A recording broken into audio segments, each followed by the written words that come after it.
Mad, I wanted to scream. I tried meditating to calm myself down, and when that didn't work, I ate a tub of ice cream. Then early one morning, I woke up to someone pounding on the front door. I raced down the stairs. The police were at the door, and they had an arrest warrant. Someone had accused Dad of stealing money from the city. This is outrageous! My husband is an honest man. This has to be a mistake. The police ignored us, arrested Dad, and hauled him off to jail. I was devastated. Miss P fainted, and Amy was nowhere to be found. Dad swore he was innocent and tried to fight the case, but during the trial, the prosecutor called Amy to the stand. She told this crazy story about how my dad was a crook. The mayor is a monster. He stole money from the children's hospital, a homeless shelter, and a retirement home. I couldn't let him hurt all those innocent people, so I printed copies of all his bank transactions and gave them to the police. The lawyer showed the judge all the evidence. Dad swore he was innocent, but the evidence against him was too strong. On the day of the sentencing, everyone in town was there, even Miss Boot. The judge sentenced Dad to 20 years in jail. Dad and Miss P started crying their eyes out, and Amy flashed a sinister smile. I was so angry, my hands started shaking. Then Amy whispered in my ear, "Too bad about your dad. Now he'll rot in jail and no one can do anything about it. Funny how a few little lies could do so much damage." Just as I was about to smack Amy in the face, Miss Boot pulled me away. "Calm down, child. Act like a lady. Your father taught you better than that. I heard what that nasty girl said to you,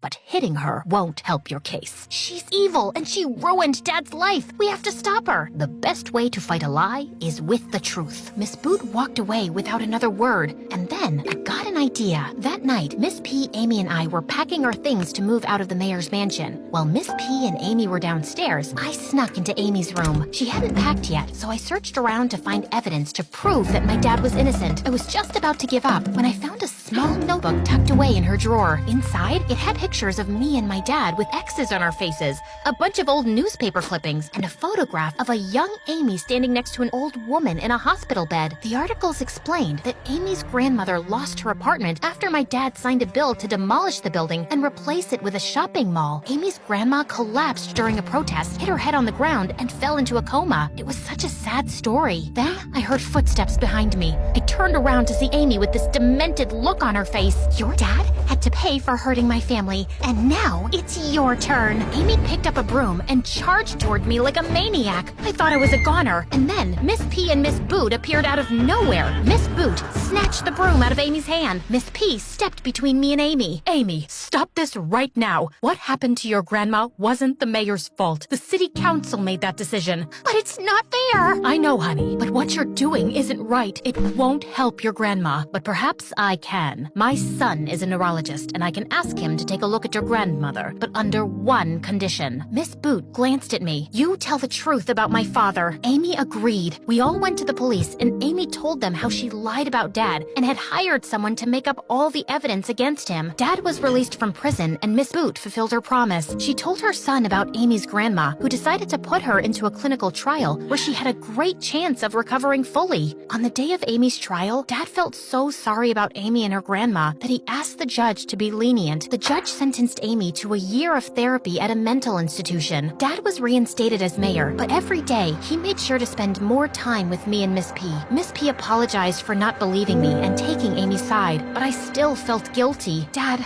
if I hadn't lied so many times to you before, you would have believed me when I told you about Amy. None of this should have happened. This is all my fault. You can't blame yourself, honey. You had no control of what Amy would do. All we can do now is pick up the pieces and try to move on with our lives. And that's what we did.